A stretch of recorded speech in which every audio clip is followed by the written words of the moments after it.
Hi, and welcome to the Regenerative Revolution. I'm Jackie Sersel. I'm a regenerative enterprise design consultant, entrepreneur, and community organizer. And I'm here with Bridget and Lindsay, who are some of my coworkers at Natural Grocers. And we've been working on this idea of starting a gardening cooperative here in Norman, Oklahoma, and for a couple of months now. And I've made a couple other streams about this, but I invited more people to watch in on this because I wanted to really lay out kind of the big vision for what I'm really wanting to create. The reason that I wanted to start the co-op. I feel like I haven't really done a good job of explaining kind of the bigger vision of the Cooperative Federation that I want to start and how this co-op fits into that, or how this co-op is really kind of the first step towards that I've been looking for a long time. Like how do you start to create such a big vision? So what I'd like to do in this meeting today is to start with a little check-in to let everybody who's here in the Zoom to introduce themselves. Then I'm going to give my spiel about this co-op idea and the Federation idea. And then I want to gather feedback from y'all, answer any questions, and see who's really interested and to what extent in this, because it's not like all or nothing. And if people just want to show up every once in a while and do some gardening, that's cool. But if people wanted to invest in a larger infrastructure, I'm looking for business partners to do that as well. So, let's go ahead. First, I just wanted to acknowledge that we are recording this and live streaming it because some people might want to join the conversation who, aren't really sure yet. They just want to kind of dip their toes into the water, or they want to see what we're all about. So there might be some people who are just watching the live stream. And if you are, thank you for joining us. And you are more than welcome to jump in the chat room and ask any questions, give any feedback. You can be just as much of a participant as the people you can see above me in the Zoom. So that's an invitation. You don't have to. Do please say hi, though, just so I know you're there. That'd be great. We're also recording this so that people who couldn't make it can watch it later. So let's just start with a brief check-in to say your name and why you're here. Let's start with Bridget. Hi, my name is Bridget. I use she, her pronouns. I am here because I would really love to figure out ways for us to produce more produce just like within our own community, and really loved learning more about growing at the Earth Garden and Loveworks Garden with Jackie. And I also feel like in this pandemic year especially, I've connected with a lot more folks who are growing their own food, either more so this year than they have in the past, or growing for the first time. And I think that if we can, connect and support each other, we could make that a more sustainable model. Mm-hmm. Awesome. Thank you. And Lindsay. Hello, this is Lindsay. I am also looking to start learning more about gardening and becoming more knowledgeable in that area of expertise. So that's mostly why I'm here, is to just become more knowledgeable in that aspect. Mm-hmm. Awesome. Thank you so much. Okay. So to lay out the big picture, I've been working on this for over 20 years. And what I really want is a cooperative federation, which is a cooperative of businesses. And this is to create a more sustainable alternative to these big companies, because I don't think we're ever really going to change things in a significant way if we don't come together and create some infrastructure and have some power to leverage, and have money to spend to do things and expand our operations. If all we are is a bunch of independent little companies all spread out, there's not much we can leverage together. So I want to create a cooperative federation.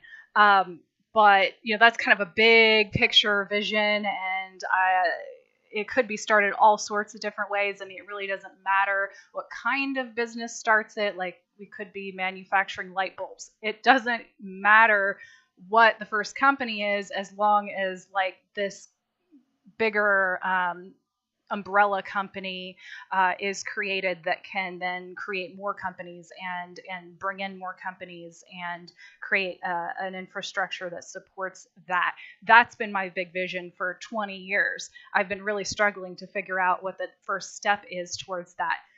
I've been learning a lot about regenerative agriculture and seeing how that's really, a cornerstone in the regenerative future and the picture of what I want to create.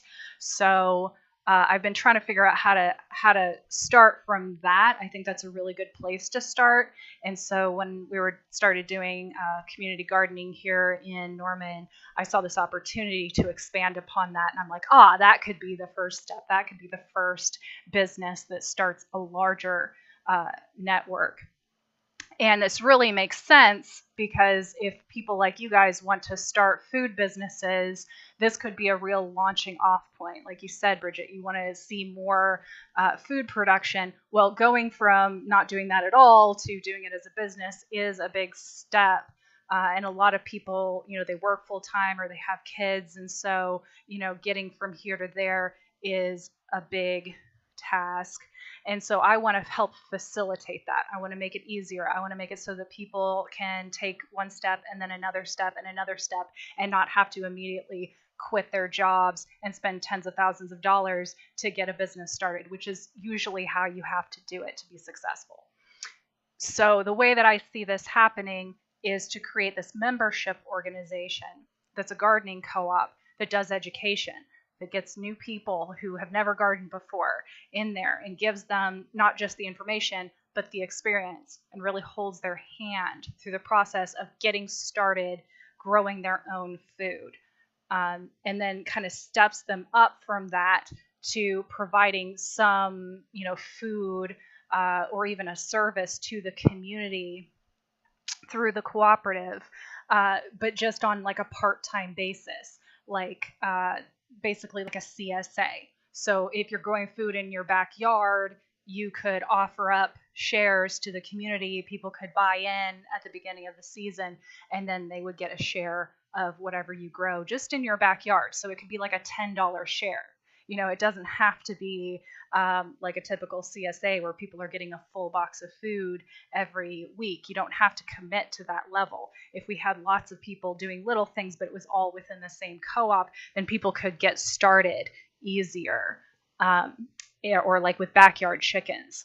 And another advantage of this structure is that if people own the means of production, if people were buying a share of your chickens, then if you own the chicken, you can get the eggs without having to go through the whole process of washing and packaging and having that certified by the USDA. So this is how people get away with like getting raw milk, is you buy a share of the cow and then you can get your milk every week because you own the cow. The USDA can't stop you from drinking milk from a cow that you own.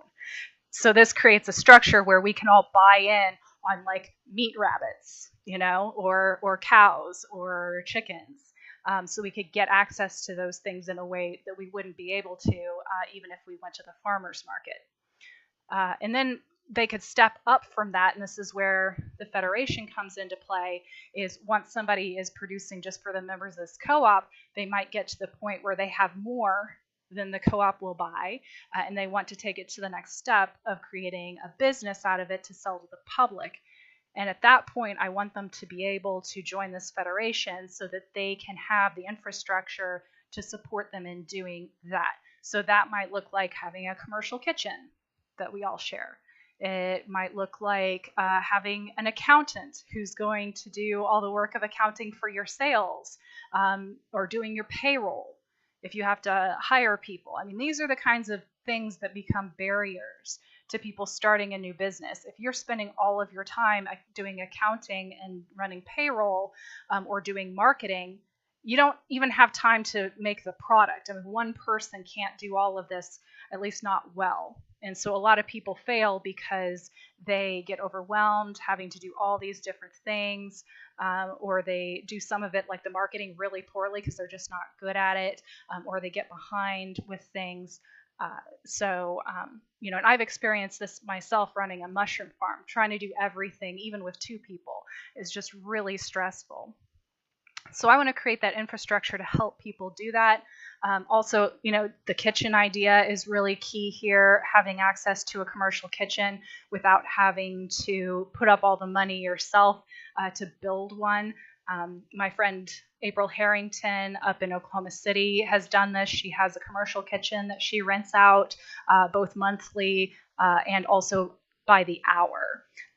But she owns it. It's just her company. And what I'm wanting to do is actually make it a cooperative so that we own that together, so that we all co-own the means of production and we all have a say, because it's a cooperative, which, is democratic, and that you get to vote for who's on the board of directors, but it can also be very efficient. Not everything has to be done democratically. And I want people to understand that I'm trying to create a very efficient system where we can go to scale, and where, people could find employment, and we can really make some money, and also, build some capital so that we can invest in more businesses. Because I would like to run a business accelerator, like every year, where several people come in with new ideas and I help them to get their new business started. That would be a part of what it would do. And so, from a selfish perspective, this is me wanting to get hired to run a business accelerator and to do this kind of administrative work for multiple different companies and just help them be successful. That's really what I would like to do for a living, as well as doing some of my own growing. I've got lots of ideas for things I'd like to grow. I hope that makes sense to everyone. I'm going to open it up now to questions. It looks like we might have a couple of people watching us in the chat, so please, ask any questions you have. Let me know what you think. Bridget and Lindsay, do you have anything? I do not have any questions at the moment.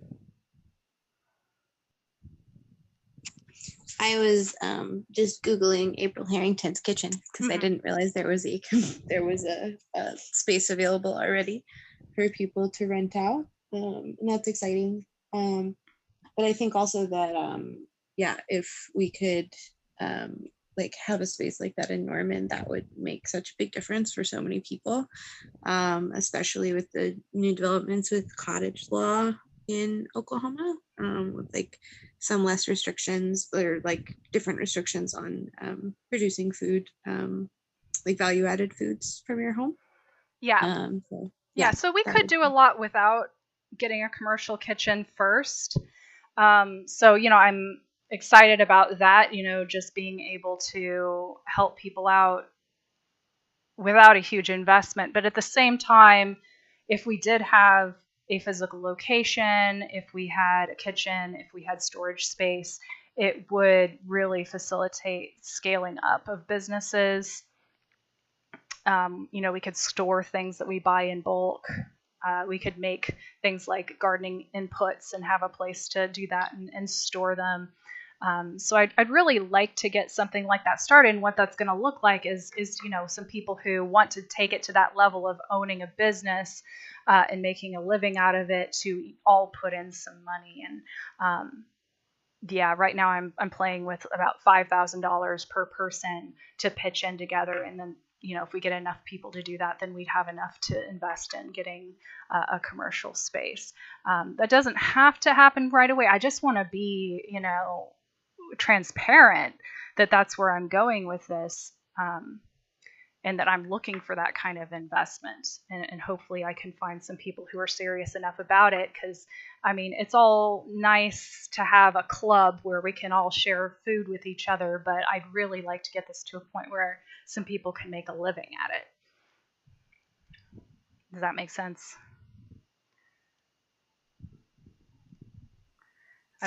Yes, I agree. Okay. I think that's it's wonderful doing things for free, but ultimately, it makes it more sustainable if we're able to support ourselves with like the labor that we're putting in. And so, yeah, I think this sounds really good. Oh, Alan's here. Alan just posted in the chat room. I joined the live stream a little late. Hi. Hi, Alan. Okay. He asked, would starting the community garden be the land we use to start growing food? Okay, so currently we have 3 community gardens that we've been growing food on. We could keep adding more to that. I see an opportunity for us to just utilize whatever space we can get access to, which includes like going out in the woods and wildcrafting things. More than looking at it as being land-based. The co-op, the gardening co-op would be more like labor and resource based of like how can we apply our collective labor and the little bit of money that we're pitching in together to generate the most food possible. So that might be like, let's drive out to the woods and go mushroom hunting one day. We could also do other things like make our own laundry detergent. Like there could be all sorts of workshops and other things involved in this. But gardening, in public spaces is one option, and the other is in people's backyards. And I'm not sure exactly what this would look like. This is, there's a lot about this that is still flexible, that's still open for us to figure out. Mostly in this conversation, I'm wanting to get clear that, I do have this agenda of creating this larger infrastructure for people to start businesses out of it. So I just don't feel like I've been clear about that so far. Is like, I'm totally open to like what we call the gardening co-op, exactly, what the business model of that is, how it functions. I just want to be sure that it's building towards creating some infrastructure for people to make a living starting new businesses, and that I want to be involved in like helping form those businesses and having it be a part of this larger federation. Does that make sense? Yes, it does. Awesome. Thank you. I've been talking kind of fast, so we've gotten farther in the conversation than I expected to. This call doesn't have to last super long, but I could go into some more detail about kind of my bigger vision and how I see that happening. I've been kind of afraid to almost, because I've been kind of nerding out on it by myself for so long, and there's a lot of details that I don't know if anybody cares about other than me at this point, but it is important to me that we try to use holacracy, which is my favorite decision-making structure that I've come across so far. And, I've been trying to explain that to you guys, because it is like a new thing, and there's a whole kind of learning curve with getting used to it. It's a distributed decision-making structure that, rather than being hierarchy or consensus, it's distributing decision-making to people so that they have decision-making power over their own jobs within their own roles. So you can make a decision and you don't have like a manager micromanaging you, telling you how to do your job. It's like they either let you do your job or they take you out of that job and put you in a different job. And you can hold multiple roles in the organization. So, I really like to try to use that. And the advantage of that in the Federation is that people could hold multiple roles, not only with the same company, but in multiple of these different enterprises that we're starting. So you could work, part-time in this chicken, egg company, and you could work part-time in the meat rabbit company, and you could work part-time growing vegetables. And if those were all kind of managed in a similar way using holacracy or a slight tweak on holacracy, then it'd be really easy to manage that, and to also bring all of the income through the Federation, and you just get one paycheck instead of having to get like 3 separate paychecks. So yeah, there's some standardization across the organizations that I'd like to see also, so that I can teach trainings, employee trainings in like how to use holacracy. And so I can teach how to be a member of a co-op. I'd like to have this whole employee training where we can, really get people over that hump of like, how do you take responsibility for yourself being a part owner in a company? How do you take responsibility for your job when you have full autonomy to make decisions within that job?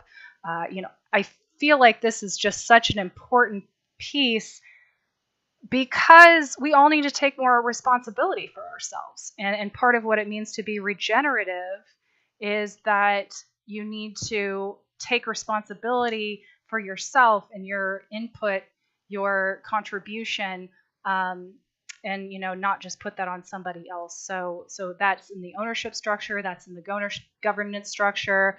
I see that it needs to be baked into every level of the organization. And that's why I'm so passionate about it. And as Alan just said, I can see it's a big passion of yours. I'm interested and want to help with the project, growing and raising food, and making this sounds like good work. Awesome. Thank you. I hope people want to be involved. I'm really trying to balance this being open to everybody coming in and giving what they have to give to this, and also stewarding it towards this regenerative direction, and making sure that it's continuing to go in that direction, without me seeming like I'm trying to control everything. So I love all of your help in supporting me to do that and figure out the best way. I just need to be transparent, I think, about what the bigger goals are. So that's what I'm trying to do. So is there any other feedback? We could probably get off here pretty soon. Would you mind going over in a little bit more detail what the process would look like to support new businesses within the Federation? Yeah, so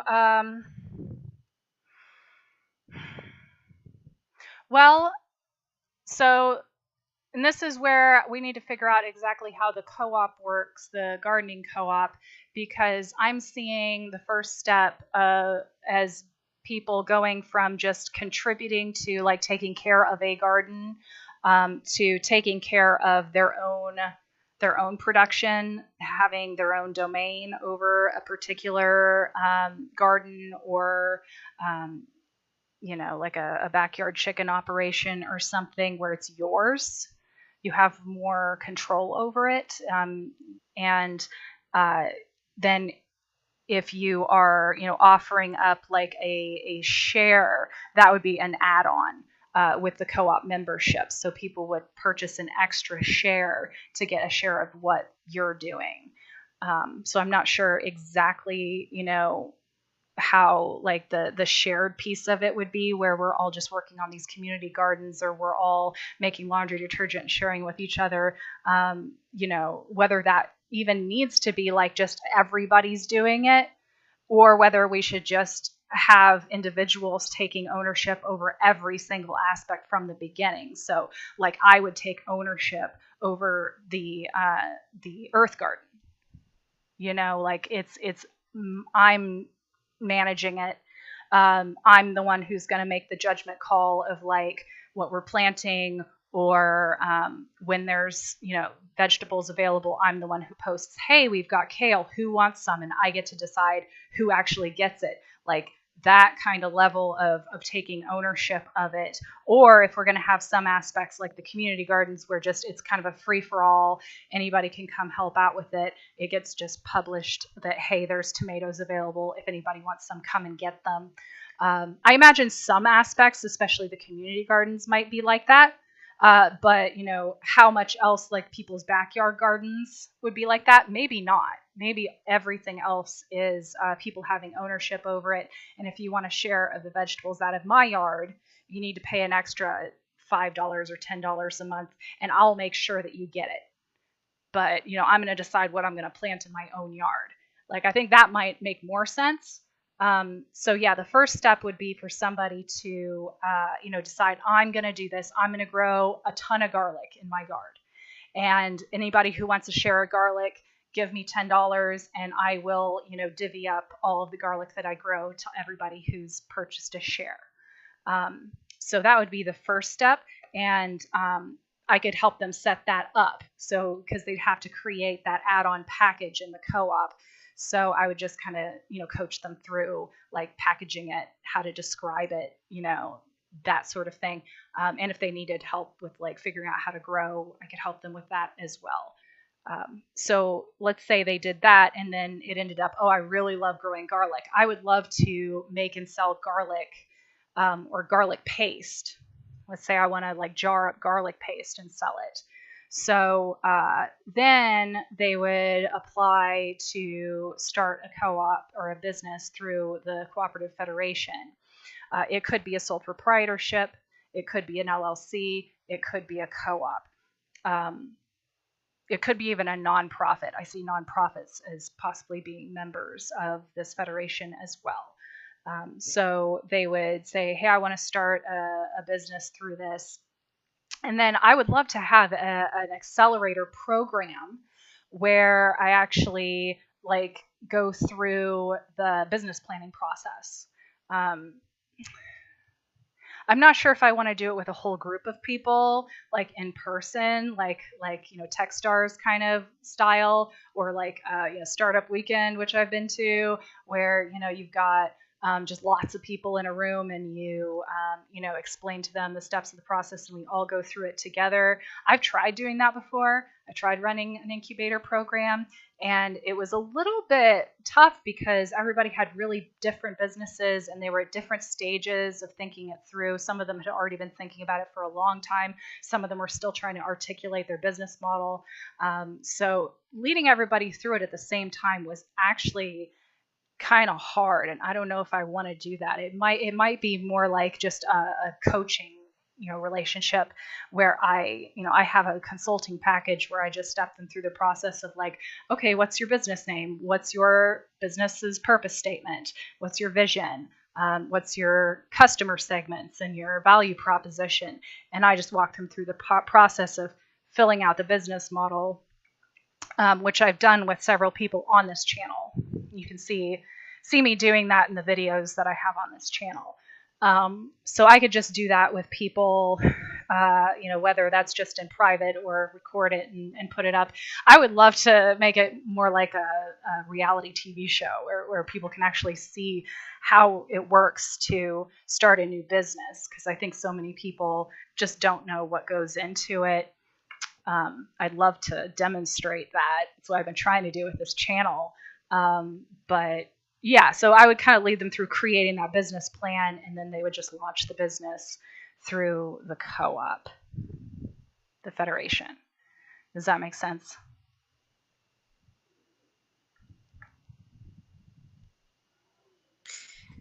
The like portion about like coaching and like co-op resources does make sense. I guess I'm also curious, like in a federation, like what like the financial process might look like. Oh, yeah. Like you had mentioned, like usually, like what people have to do is like save up a certain amount of money that it would like take a lot of working people a very long time to save up in order to start a business. Mm-hmm. And so like how might that look different within the federation?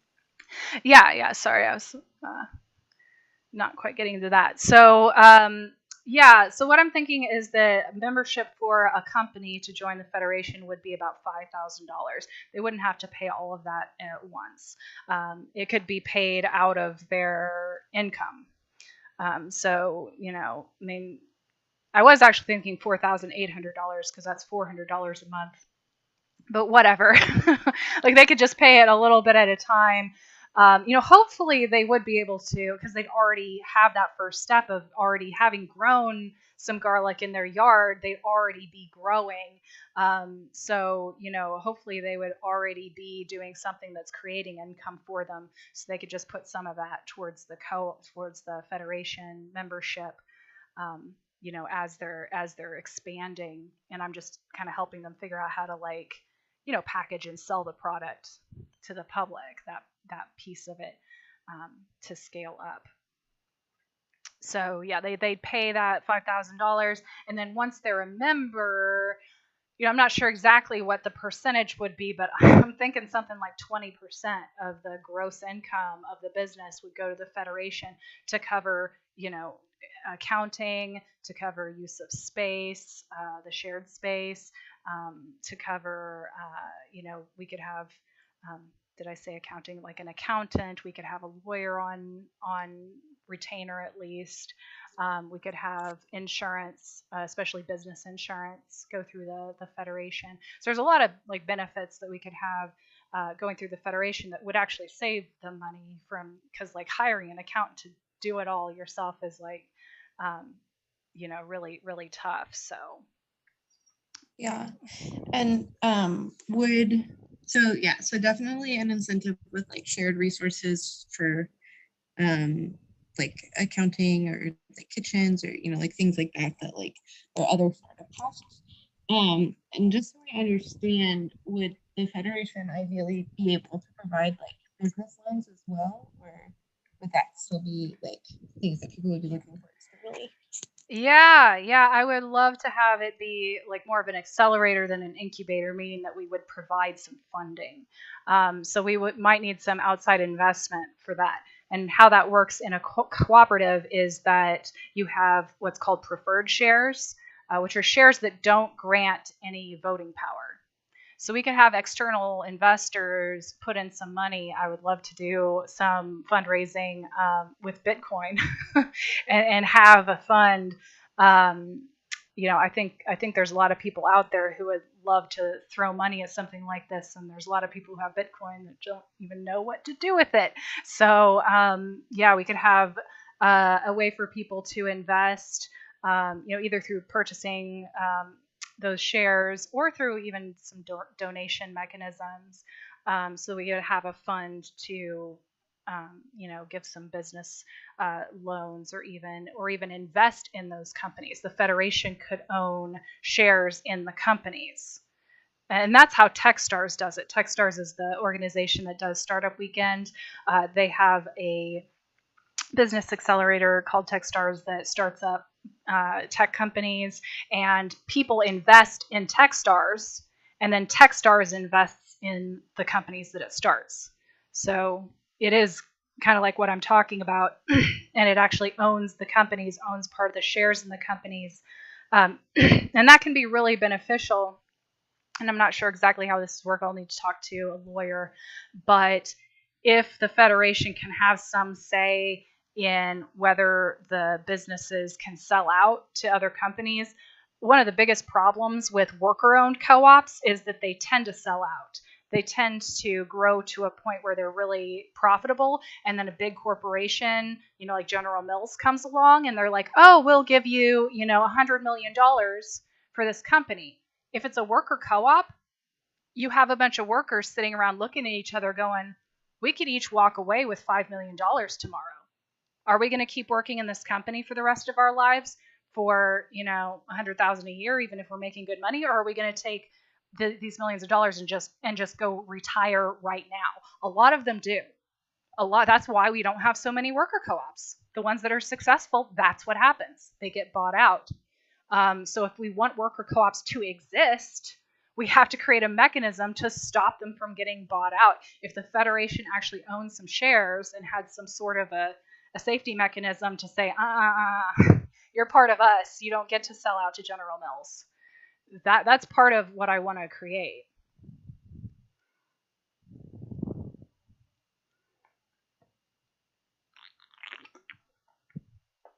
Does that make sense? Does this sound like scary or controlling to people? Or does it sound like awesome? I think it sounds good. It does sound like a bit intimidating because it's like something I'm less familiar with. Mm-hmm. But I feel like, the alternative is like corporations and really big dollars. And I think that like thinking about what it would actually look like to build something that like we can sustain ourselves is really powerful. And I think that it could, and like familiarizing each other more with like what that looks like over time, I think like would be really amazing. And I also think that like a lot of people are kind of like starting on this wavelength right now, especially in the year of the pandemic. Like we had 2 new co-ops develop in like the Oklahoma City metro area in this last year. And I think that like a lot more people are wanting to do that, but it is intimidating to know where to start. Mm-hmm. And having a mechanism like this that could provide that support, I think would make a really big difference for a lot of people. Mm-hmm. Yeah, thank you. Yeah, I'm so frustrated because, like, on the one hand, I'm really excited about this and I want to share it with everybody, but there's also a lot of fear in me, which you might be able to see through my nervousness. Like, it's a big idea, and there could potentially be a lot of money involved. And so, like, people need to have a lot of trust in it to want to get involved and move forward with it. And I feel some nervousness about, jumping into something that big and being able to convince people. On the other hand, I'm frustrated because this is so what needs to happen. Like, everybody is like, oh, capitalism. We hate capitalism. We need to do something else. Do it. We need to do it. Stop complaining and do it. Like, this is what we need to do. So, like, how do I convince people of that? How do I be like, hey, everybody, all these things you're complaining about, this is the solution. This is the direction we need to go into. We need to create democratic structures that provide us owning the means of production, and in a regenerative way. So this is a combination of this, collective ownership and collective control. Also, this self-responsibility, your ability to do what you really want to do, fulfill your passion in life and have control over it. You're not giving over control to other people. That's what holacracy is about. That's that piece. Is like, once you're doing that thing, you own it. You're in that bubble. You get to make decisions. I'm not saying we need a communist system where you have to give up everything and have somebody else tell you what to do and how much money you make. And, that is not, I'm not communist. I'm not even socialist. I am a narco-syndicalist. This is a narco-syndicalist future. This is voluntary organizations, autonomous voluntary organizations that people can choose to be a part of or not, where you get to have authority over your own life and your own future. So it's giving people that, and it's creating a regenerative future. I want all of these organizations to be, certified regenerative.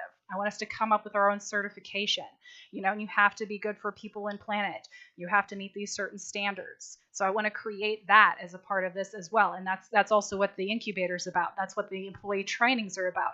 What it means to be regenerative, how to do regenerative agriculture, how to structure your organizations to be regenerative, meaning evolving to be better and better over time. So it's putting together all 3 of those.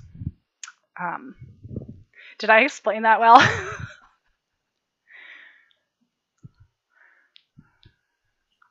Yeah, I think I see like the blend, and I think a lot of people are really frustrated with capitalism, and it like we aren't really taught about other options.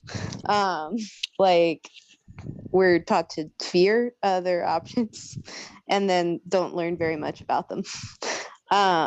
And so I think that like thinking about how we could build some things ourselves, and like framing it like that, I think is good. And because like I think again, like I feel like this year changed a lot of things in a lot of people, and I see a lot of like creative energy around me, and a lot of people like wanting to work for themselves as well, and like launch that business that they've been like thinking about in their mind for several years but didn't really see how that would be possible, but like things feel more finite in the pandemic, and like it's like it's the time for us to build our own things in our own spaces. And I think having this as an alternative would be really empowering. Mhm. Yeah, thanks.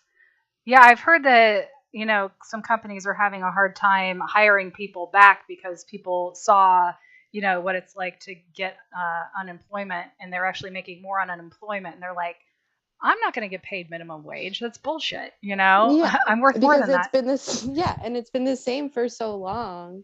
And it's like we like work for corporations and like put in more and more labor for like years and years and more knowledge for years and years, and there's like nowhere to grow. And like we're just expected to produce for and like make money for someone else. And a lot of people are like, wait, no, this does not make sense. And like I feel like the unemployment also like showed us like was as they were calculating, we're like, wait, like how much could people actually live on? Like minimum wage is not it. So like I think that exposed that for a lot of people as well. Mm-hmm. Mm-hmm. And I want to see people making more than the minimum wage. So I want to make sure that this federation is paying people a living wage and benefits. And that means we need to really look at profitability. We need to really look at you know charging what these things are worth. And I think people need support in that. Especially people who tend to think regeneratively, who tend to, care about sustainability, tend to have kind of a scarcity mentality, which it's almost like sustainability does have a scarcity mentality because you understand how scarce resources are. So it makes sense that people have that kind of mentality when they care about sustainability, but that can actually hold you back in being like, I need to get paid, I need to charge more for my product. So having support in that, having support in the startup process, I think could really help, more people become entrepreneurs and successful entrepreneurs at that. And I want to get more business consultants involved as well. Like, I'm not perfect at everything. I'm definitely very good at a few things, but I have a lot of business consultant friends from Boulder. I lived in Boulder for 4 years, and I was like at the Impact Hub, and went to Startup Weekend, and I know a lot of other business consultants and coaches, and so I could bring in more people, but we've got to have get something going first. Um, Yeah, I mean, not to mention everything we could do with trainings and education and employee trainings. Like, I know some people who are just like the biggest badasses at training people to work together and communicate better. Like I would love to have some of that and have like a really exciting employee training where people can really step up to the next level of being able to work together.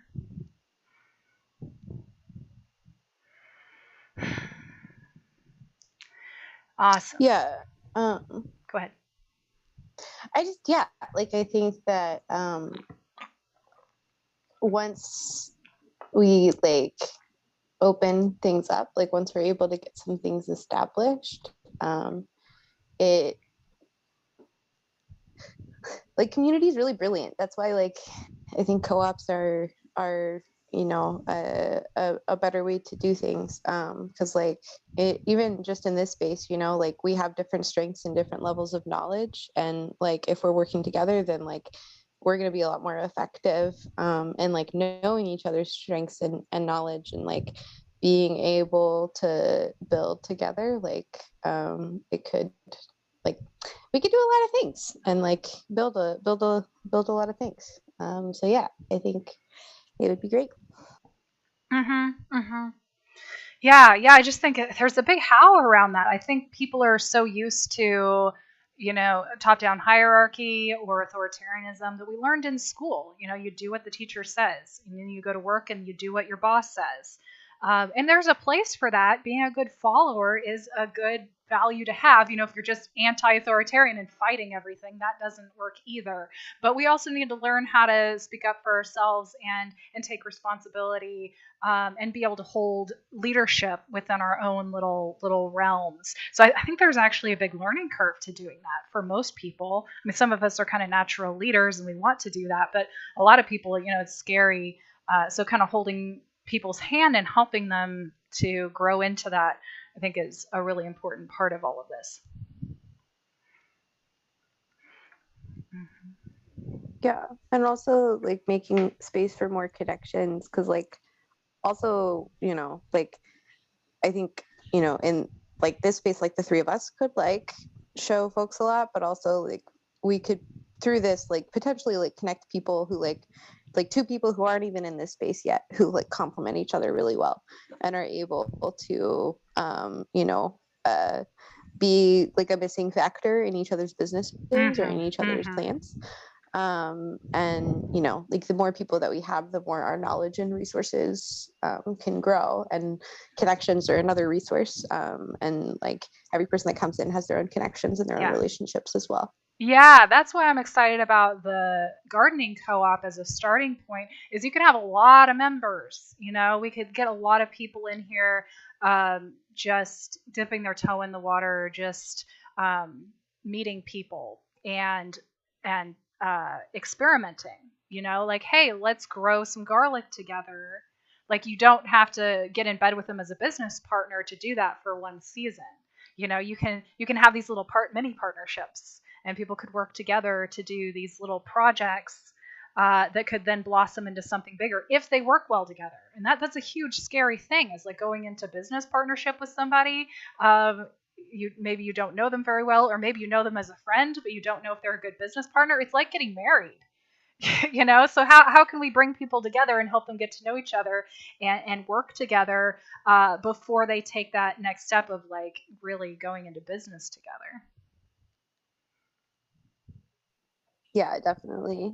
It's like having more flexibility is also really helpful, because like, yeah, especially if you're working for minimum wage, like, and you're wanting to start your own business, like you have very little flexibility in the way, like, I mean, it's like hard enough to like make ends meet. And so like having more flexibility through like more financial security, having more flexibility through like more connections, because it can be like hard to make connections, especially if you're like working like 40-50 hours a week.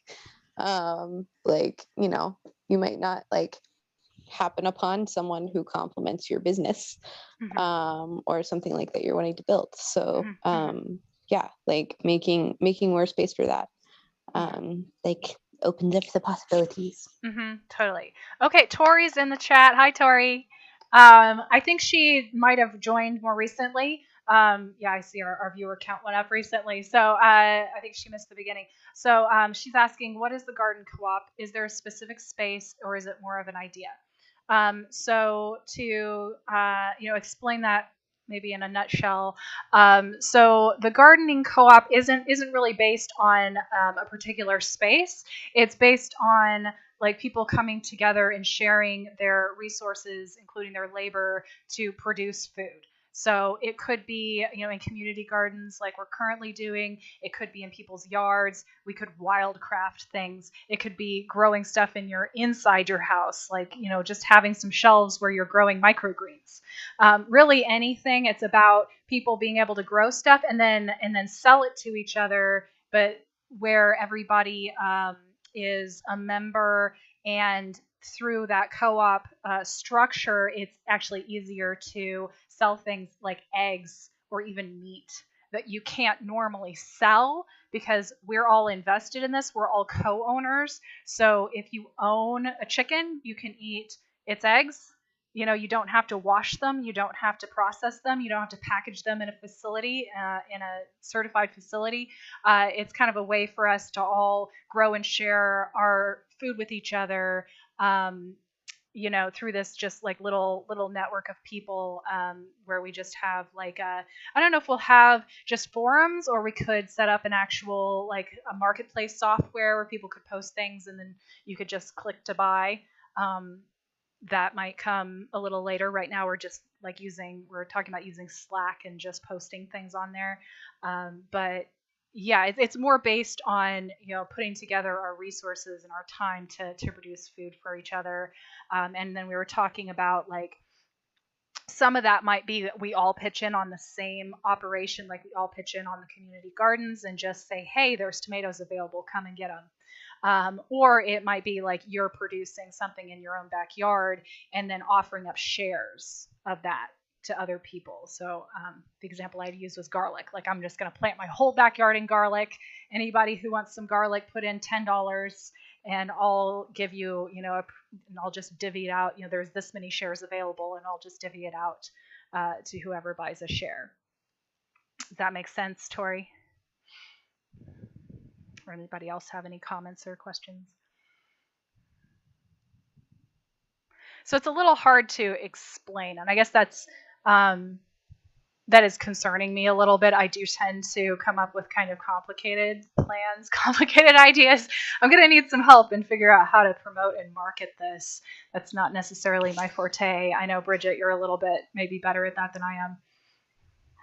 I think, yeah, I mean, like, as I've been talking to folks about it, I think explaining it is like, our vision is that we could provide CSA boxes that are a share of each other's gardens, of members' gardens, and of any community gardens that we bring into the network. And I'm just in an apartment right now, so like I have a few plants growing outside my door, but I don't really have much growing space. And like I sprouted some potatoes at my house and I didn't have a place to plant them, so I was able to plant them in the Loveworks garden. And like seeing them grow now has been like really cool. I think as I've been talking to folks also, like some people have been very enthusiastic to be like, oh yeah, like I could definitely use like more like help in my garden. Like I have all this space, I have like fruit trees growing, I have like, like and like that would take us years to have like fruit trees growing, and they have that, but like they aren't able to like harvest everything or do everything that they'd want to do because they like aren't able to do all of that labor themselves. And so they would want someone to come to their house, but then like other folks are like, I mean, I don't know if I want someone to come to my house, but I have lots of extra zucchini and like I'd love to put that in. Or I like, just started beekeeping and I'd love to like figure out how I can like sell my honey. Yeah. And so it's going to look different for different people. But yeah, Tori, depending on, what you're wanting. Like, I think that there's also space like within the holacracy model for, as we grow, for like things to be informed by our new members. Yeah. Tori says, yeah, that makes sense. Sounds like more of a good sharing system. For example, we always have a lot of Swiss chard excess at Loveworks Garden. People are welcome to come harvest some. Yeah. So, I mean, that's just one piece where maybe we need to figure it out, is like when people are working together on an operation, like how do we divvy it up? And it might just be, posting in the forum, hey, there's some available, come and get it. But yeah, there might be some other arrangements that need to happen as well. So we'll just have to figure that out as we go, I think. Yeah, and like even having it delivered. So like Bridget just said, like a CSA box, maybe that's another add-on. Having somebody go around and collect all the stuff and then bring it to your house. Maybe you're paying an extra delivery fee for that, and somebody gets paid that. Like that's why I said like services. It could include services as well, or maybe somebody processes some of the food for you. They rinse, they wash your lettuce for you or something. Yeah.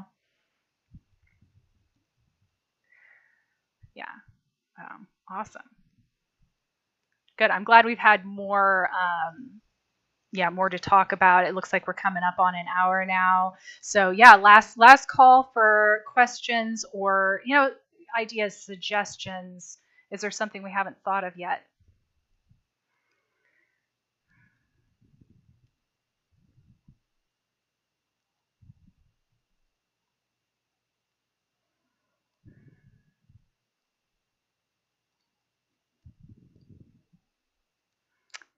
Lindsay, do you have anything else? You haven't talked much.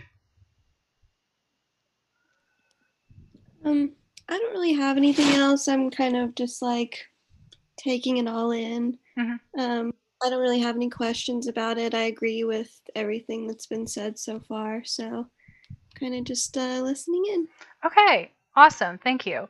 Yeah, so we'll kind of take that as a checkout. And Bridget, do you want to check out? Yeah. I think that like I don't know, this all sounds good, and figuring out our like next steps and roles soon I think would be helpful, and then like starting to build those spaces and connections and things. And like Jackie, I'm very grateful to you for all of your business planning and everything, and I'd like to provide more support on like connecting more folks to the space, and like helping set up our like membership meetings and interest and stuff like that. And Yeah. Thank you. You tipped me off to something that I wanted to talk about and totally forgot. Is next steps. So, as we decided in our chat to move our chat from GroupMe to Slack, so that's a next step, is to get our conversations in Slack where we can create some different channels to discuss different aspects of this. So people who just want to discuss like certain gardens and getting operations started can do that in one little chat room. And then people who want to discuss things like governance or like the incorporation documents, if you want to get into that could be a different thread, or a different channel. So I'm excited about doing that, so we really know, who's contributing to what. And we can start moving forward with things. So yeah, if you're interested in joining our Slack channel, please just let me know. You can private message me. However, you can find me on Facebook, if no other way, at Regenerative Revolution or Regenerative Dynamics. So we'll get in on a Slack channel, and we can start, picking at this and figuring things out. Or if you want to have a private conversation with me, just let me know, and we can talk about how you might want to be involved. And thank you all so much. Tori says, sorry I was late to the chat. Let me know what important points I missed. Well, it's recorded, so you could watch the first part, but I can also just talk to you, Tori, later, and fill you in. In this video, I'm going to put out to other people, and I feel like I was probably kind of rambling for some of it, but I want to record this so that people can get caught up, and also to kind of record this process. Thank you so much if you are watching this and gotten through to the end. And we will continue, putting out more content, whether it's on my website, regenerativedynamics.com. I'll probably put some content up there. We don't even have a name for the co-op yet, so that's kind of why we don't have a website for that specifically. But that will be coming soon, and I'll post about it on my website. And people will be able to get involved more easily then. So thank you, everybody, for joining, and we'll see you next time. Bye.